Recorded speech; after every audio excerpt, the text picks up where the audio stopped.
Makakamandag na king cobra ang hinihinalang kumitil sa buhay ng 7 taong gulang na babae sa Bohol. Nasa frontline na balitang yan, Gary De Leon.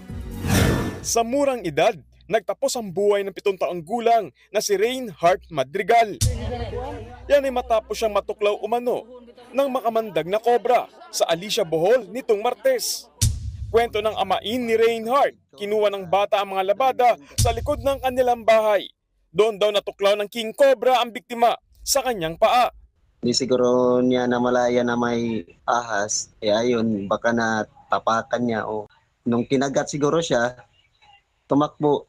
Nakita ko lang na tumakbo kasi nga may ginagawa rin ako, mami.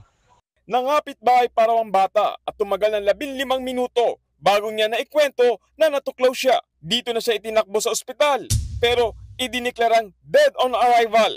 Nagbabalita mula sa frontline, Gary De Leon, News 5. Mga kapatid, Ed Lingaw po, maging maalam at may pakialam sa mga napapanahong balita sa ating bansa. Para sa mas malalimang pagtalakay at paghimay sa mga issue at headlines, tumutok lamang at pag-subscribe sa social media pages ng News 5.